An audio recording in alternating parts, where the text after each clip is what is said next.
Arsenal Fan TV, Bully, hard work tonight of a game that we were all coming up here thinking Leicester City is going to be easy, but fair play to them, they played very well, and we just about hang in there in the end. Well, yeah, I actually texted Patrick earlier on and said that it's going to be a hard one tonight because they're going to be battling because of the way they are, and I actually said 2-1, and but that referee, Christ, if we had a dodgy referee on Saturday, we had an even worse one tonight. Right, he should have stayed with Rigsby in Rising Damp. Right, because he was terrible, absolutely terrible. Like the foul on Ozil when he come through the back of him, and then he waved play on. It's like he didn't seem to want to, at first, give out any yellow cards to them, which again, as we've seen a lot this season, allows players to then do foul after foul. Well, that's the problem when these referees learn how to, like, underneath Mike Riley, who was one of the worst referees this country has ever seen, and read off the back of a cornflakes packet. Right, they need to actually learn how to play the game, and none of them ever played it. They was the sad, lonely kids that stood there, and when it come to like picking them, they went like, "Oh no, we'll have rush goalkeeper. You can have them too." Right, and now we've got another dodgy one at the weekend. Well, listen, let's go back to today. Mesut Ozil much better again today in the first half, not so much in the second half. And Theo Walcott scoring again. Again, not great performance, but he's a clinical guy. I mean, we've missed his goals.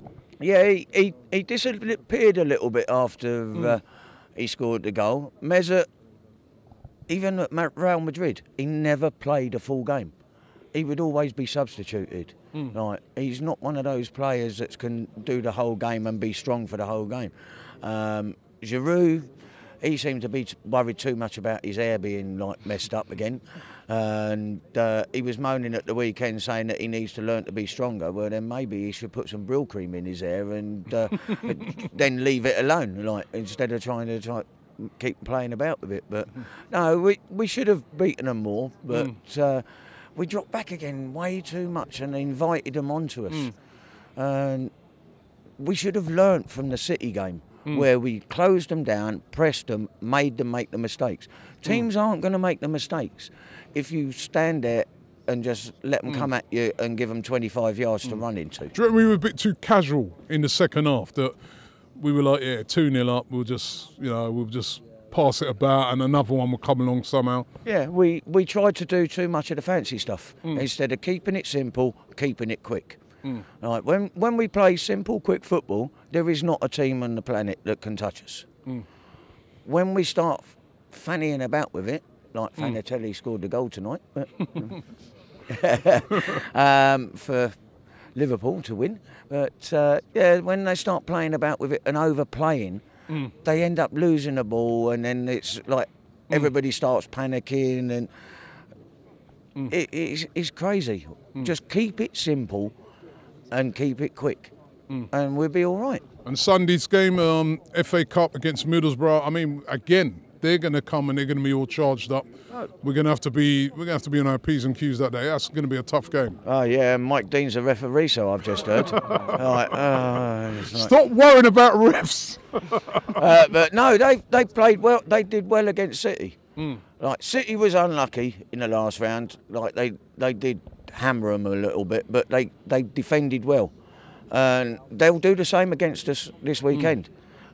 We need to be patient.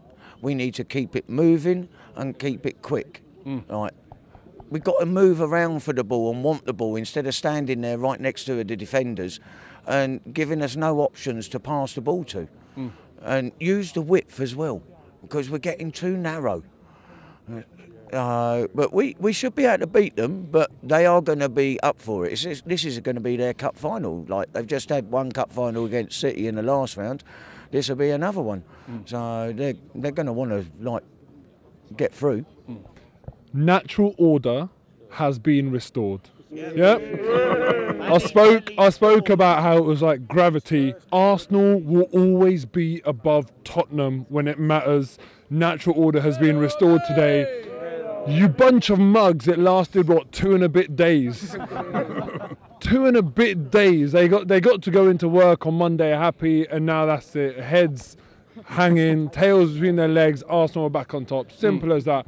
If any Tottenham fan out there has a bank balance that matches their delusion, I'll take them up. I'm not even joking. I'll take them up on a 5-figure bet.